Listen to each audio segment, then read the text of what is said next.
Hi hello ನಮಸ್ತೆ friends.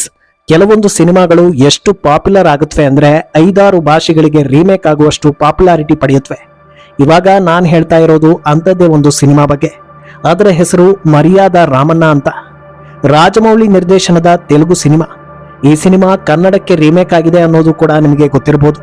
ಹೆಚ್ಚು ಕಮ್ಮಿ ಅದೇ ಟೈಟಲ್ ಮರ್ಯಾದೆ ರಾಮಣ್ಣ ಅಂತ ಕನ್ನಡಕ್ಕೆ ರೀಮೇಕ್ ಆಯಿತು. ಆದರೆ ರಾಜಮೌಳಿ ಸಿನಿಮಾಗಿಂತಲೂ 8 ವರ್ಷಗಳ ಮುಂಚೆ ಕನ್ನಡದಲ್ಲಿ ಇದೇ ಸ್ಟೋರಿ ಇರೋ ಸಿನಿಮಾ ಬಂದಿತ್ತು.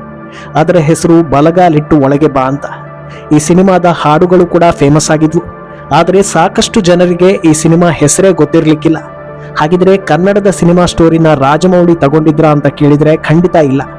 ಅದರ ಹಿಂದೆ ದೊಡ್ಡ ಹಿಸ್ಟರಿಯೇ ಇದೆ. ಅದನ್ನ ಹೇಳ್ತಾ ಹೋಗ್ತೀನಿ. ಅದಕ್ಕೂ ಮುಂಚೆ ಬಲಗಾಲಿಟ್ಟು ಒಳಗೆ ಬಾ ಸಿನಿಮಾ ಸ್ಟೋರಿನ ಕ್ವಿಕ್ ಆಗಿ ಹೇಳ್ಬಿಡ್ತೀನಿ. ಲೈಬ್ರರಿಯನ್ನಾಗಿ ಕೆಲಸ ಮಾಡ್ತಾ ಇದ್ದ ಮದನ್ ಮೋಹನ್ ಅನ್ನೋ ವ್ಯಕ್ತಿ ಕಾಲೇಜ್ಗೆ 2 ತಿಂಗಳ ರಜೆ ಇರೋ ಹಿನ್ನೆಲೆ ಊರಿಗೆ ಬರ್ತಾ ಇರ್ತಾನೆ.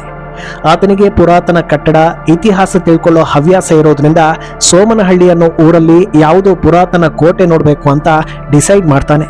ಅಲ್ಲಿ ಊರು ತಲುಪೋದಕ್ಕೆ ಒದ್ದಾಡ್ತಾ ಇದ್ದಾಗ ಅಚಾನಕ್ ಆಗಿ ತಾನು ಕೆಲಸ ಮಾಡೋ ಕಾಲೇಜ್ನಲ್ಲಿದ್ದ ಗೌರಿ ಅನ್ನೋ ಹುಡುಗಿಯೊಬ್ಬಳು ಸಿಗ್ತಾಳೆ.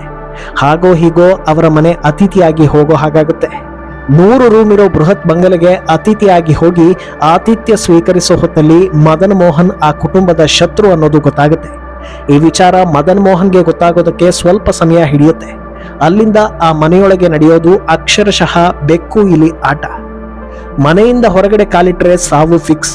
ಮನೆಯೊಳಗೆ ಇದ್ದಷ್ಟು ದಿನ ಮಾತ್ರ ಸೇಫ್ ಅನ್ನೋದು ಮದನ್ಗೆ ಗೊತ್ತಾಗೋದ್ರಿಂದ ಮನೆಯೊಳಗೆ ಆತ ಇರೋದಕ್ಕೆ ಏನೆಲ್ಲ ಪ್ಲಾನ್ ಮಾಡ್ತಾನೆ ಅನ್ನೋದು ಒಂದು ಕಡೆ ಸಾಕ್ತಾ ಇದ್ರೆ, ಇನ್ನೊಂದು ಕಡೆ ಆತನನ್ನ ಮನೆಯಿಂದ ಹೊರಗೆ ಕಳಿಸೋದಕ್ಕೆ ಉಳಿದವರ ಪ್ಲಾನ್ ನಡೀತಾ ಇರುತ್ತೆ.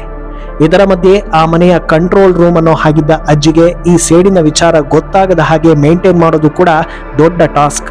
ಪ್ರತಿ ಸಲ ಮದನ್ನನ್ನ ಆಚೆ ಕಳಿಸೋದಕ್ಕೆ ಪ್ಲಾನ್ ಹೇಗಿರುತ್ತೆ, ಅದನ್ನ ಮದನ್ ಹೇಗೆ ಫ್ಲಾಪ್ ಮಾಡ್ತಾ ಹೋಗ್ತಾನೆ ಅನ್ನೋದು ಒಂದರ ನಂತರ ಒಂದು ಕಣ್ಮುಂದೆ ಬರ್ತಾ ಹೋಗುತ್ತೆ.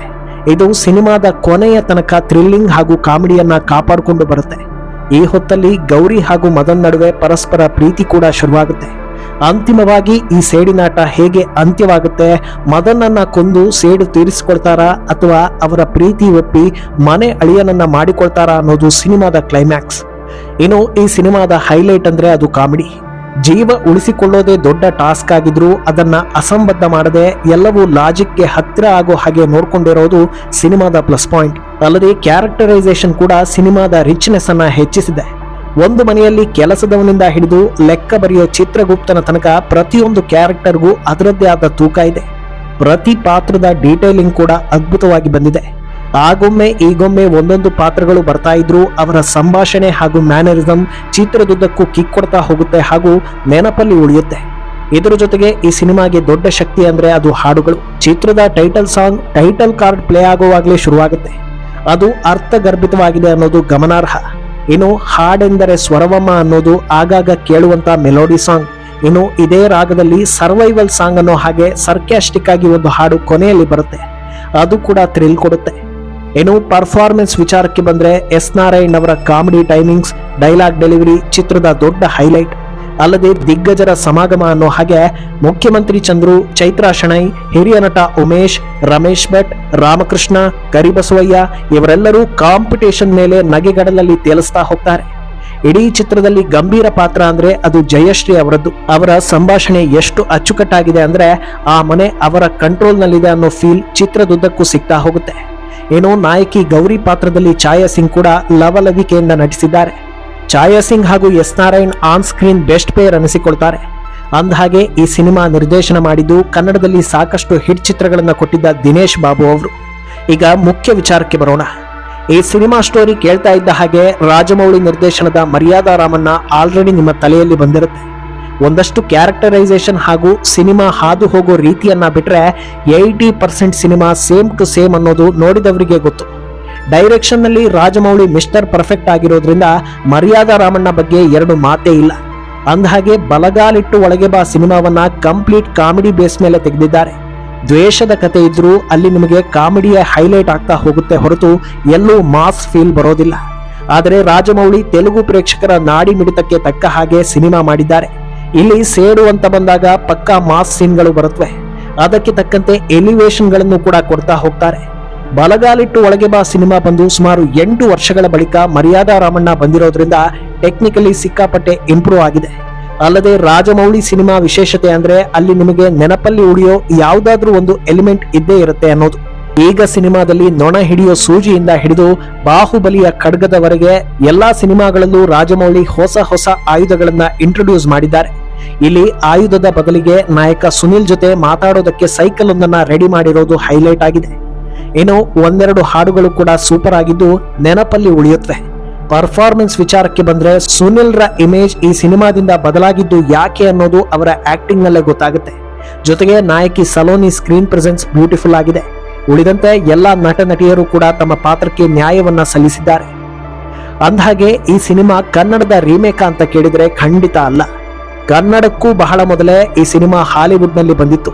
1923ರ ಬ್ಲಾಕ್ ಅಂಡ್ ವೈಟ್ ಜಮಾನದಲ್ಲೇ ಅವರ್ ಹಾಸ್ಪಿಟಾಲಿಟಿ ಅನ್ನೋ ಸಿನಿಮಾ ಬಂದಿತ್ತು. ಕನ್ನಡದ ಬಲಗಾಲಿಟ್ಟು ಒಳಗೆ ಬಾದಿಂದ ಹಿಡಿದು ರಾಜಮೌಳಿಯ ಮರ್ಯಾದಾ ರಾಮಣ್ಣ ತನಕ ಎಲ್ಲವೂ ಈ ಸಿನಿಮಾದಿಂದ ಇನ್ಸ್ಪೈರ್ ಆಗಿರೋದು ಅನ್ನೋದು ಗೊತ್ತಾಗುತ್ತೆ. ಅವರ್ ಹಾಸ್ಪಿಟಾಲಿಟಿ ಸುಮಾರು 1.25 ಗಂಟೆ ಸಿನಿಮಾ ಆಗಿದ್ದು ಅದು ಕನ್ನಡಕ್ಕೆ ಬರುವಾಗ ಇಲ್ಲಿಯ ನೇಟಿವಿಟಿಗೆ ತಕ್ಕಂತೆ ಬದಲಾಗಿ 2.25 ಗಂಟೆ ಸಿನಿಮಾ ಆಗಿ ರಿಲೀಸ್ ಆಯಿತು. ಅಂದಹಾಗೆ ಮರ್ಯಾದಾ ರಾಮಣ್ಣ ವಿಕಿಪೀಡಿಯಾ ತೆಗೆದ್ರೆ ಇದು Hollywood cinema our hospitality inspiration ಅಂತ ತೋರಿಸುತ್ತೆ. ಆದರೆ ಬಲಗಾಲಿಟ್ಟು ಒಳಗೆ ಬಾ ಸಿನಿಮಾದ ಮೂಲ ಸಿಗೋದಿಲ್ಲ.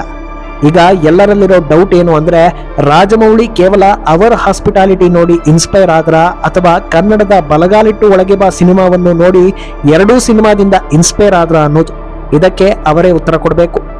ಅಂದಹಾಗೆ ಮರ್ಯಾದಾ ರಾಮಣ್ಣ ಸೂಪರ್ ಹಿಟ್ ಆಗ್ತಾ ಇದ್ದ ಹಾಗೆ ಆ ಕತೆ ಎಲ್ಲಾ ಭಾಷೆಗಳಲ್ಲೂ ರೀಮೇಕ್ ಆಗುತ್ತೆ. ತಮಿಳಿನಲ್ಲಿ ಸಂತಾನಂ, ಮಲಯಾಳಂನಲ್ಲಿ ದಿಲೀಪ್, ಹಿಂದಿಯಲ್ಲಿ ಅಜಯ್ ದೇವಗನ್ ರೀಮೇಕ್ ನಲ್ಲಿ ಮಿಂಚುತ್ತಾರೆ. ಬಂಗಾಳಿ ಭಾಷೆಯಲ್ಲೂ ಈ ಸಿನಿಮಾ ರೀಮೇಕ್ ಆಗಿ ತೆರೆ ಕಾಣುತ್ತೆ. ದುರಂತ ಏನಂದ್ರೆ ಕನ್ನಡಕ್ಕೂ ಈ ಸಿನಿಮಾ ಮರ್ಯಾದೆ ರಾಮಣ್ಣ ಅನ್ನೋ ಟೈಟಲ್ ನಲ್ಲಿ ರೀಮೇಕ್ ಆಗುತ್ತೆ. ಹಾಸ್ಯನಟ ಕೋಮಲ್ ಅದರಲ್ಲಿ ನಾಯಕ ಆಗಿರ್ತಾರೆ. ಕನ್ನಡದಲ್ಲಿ 8 ವರ್ಷ ಮೊದಲೇ ಬಂದ್ರು ಮತ್ತೆ ರಾಜಮೌಳಿ ಸಿನಿಮಾವನ್ನ ಕನ್ನಡಕ್ಕೆ ರೀಮೇಕ್ ಮಾಡಿದ್ರಲ್ಲ ಯಾಕೆ ಅನ್ನೋದು ಬಹುತೇಕರ ಪ್ರಶ್ನೆ. ಅಂದಹಾಗೆ ಈಗ ಇದೆಲ್ಲದರಲ್ಲೂ ಯಾವ ಸಿನಿಮಾ ಬೆಸ್ಟ್ ಅಂತ ಕೇಳಿದ್ರೆ ಉತ್ತರಿಸೋದು ಕಷ್ಟ ಏನೂ ಅಲ್ಲ. ಆದ್ರೆ ಅದನ್ನ ಜೀರ್ಣಿಸಿಕೊಳ್ಳೋದು ಪ್ರೇಕ್ಷಕರಿಗೆ ಬಿಟ್ಟಿದ್ದು. Mister perfect Rajamouli cinema super hit ಆಗಿದೆ ಅನ್ನೋದು ನಿಜವೇ. ಅದು ಅಚ್ಚುಕಟ್ಟಾಗಿರೋ ಆಕ್ಷನ್ ಕಾಮಿಡಿ ಸಿನಿಮಾ ಅನ್ನೋದು ನಿಜವೇ. ಆದ್ರೆ ನೀವು ನಮಗೆ ಯಾವ ಆಕ್ಷನ್ ಎಲಿವೇಶನ್ ಬೇಡ, 2 ಗಂಟೆ ನನಗೆ ಫುಲ್ ಕಾಮಿಡಿ ಎಂಟರ್ಟೈನ್ಮೆಂಟ್ ಬೇಕು ಅಂದ್ರೆ ನನ್ನ ರೆಕಮೆಂಡೇಶನ್ ಕನ್ನಡದ ಬಲಗಾಲಿಟ್ಟು ಒಳಗೆ ಬಾ ಸಿನಿಮಾ. ನಾನಾಗ್ಲೇ ಹೇಳಿದ ಹಾಗೆ ಇಲ್ಲಿ ಮೊದಲ ಆದ್ಯತೆ ಇರೋದೇ ಕಾಮಿಡಿಗೆ. ಅದಕ್ಕೆ ತಕ್ಕಂತೆ ಕ್ಯಾರೆಕ್ಟರೈಸೇಷನ್ ಮಾಡಿರೋದ್ರಿಂದ ಸೀನ್ ಟು ಸೀನ್ ನೀವು ನಗ್ತಾನೆ ಹೋಗ್ತೀರಾ, ಒಂದು ಚೂರು ಬೋರ್ ಆಗೋದಿಲ್ಲ. ಅಷ್ಟೇ ಯಾಕೆ, ನಿಮಗೆ ಬೋರ್ ಆದಾಗಲೆಲ್ಲ ಈ ಸಿನಿಮಾ ನೋಡಿದ್ರೆ ಖಂಡಿತ ಒಳ್ಳೆ ರಿಲ್ಯಾಕ್ಸೇಷನ್ ಸಿಗುತ್ತೆ. ನಿರ್ದೇಶಕರಾಗಿ ಸಾಕಷ್ಟು ಸಿನಿಮಾ ಮಾಡಿರೋ ಎಸ್ ನಾರಾಯಣ್ ನಟರಾಗಿಯೂ ಯಶಸ್ಸು ಕಂಡಿದ್ದಾರೆ. ಆದ್ರೆ ಅವರ ಕೆರಿಯರ್ ನಲ್ಲಿ ದಿ ಬೆಸ್ಟ್ ಸಿನಿಮಾ ಯಾವ್ದಪ್ಪ ಅಂತ ಕೇಳಿದ್ರೆ ನನ್ನ ಚಾಯ್ಸ್ ಬಲಗಾಲಿಟ್ಟು ಒಳಗೆ ಬಾ. ಇನ್ನೂ ಯಾರಾದ್ರೂ ಈ ಸಿನಿಮಾ ನೋಡಿಲ್ಲ ಅಂದ್ರೆ ಯೂಟ್ಯೂಬ್ ನಲ್ಲೇ ಇದೆ, ನೋಡ್ಬೋದು. ಆಲ್ರೆಡಿ ನೋಡಿದ್ರೆ ನಿಮ್ಮ ಅಭಿಪ್ರಾಯವನ್ನ ಕಮೆಂಟ್ ನಲ್ಲಿ ಹೇಳಿ. ಮಿನಿಟ್ ಮೇಡ್ ಚಾನಲ್ ಅನ್ನ ಫಾಲೋ ಮಾಡಿ, ಸಬ್ಸ್ಕ್ರೈಬ್ ಮಾಡಿ.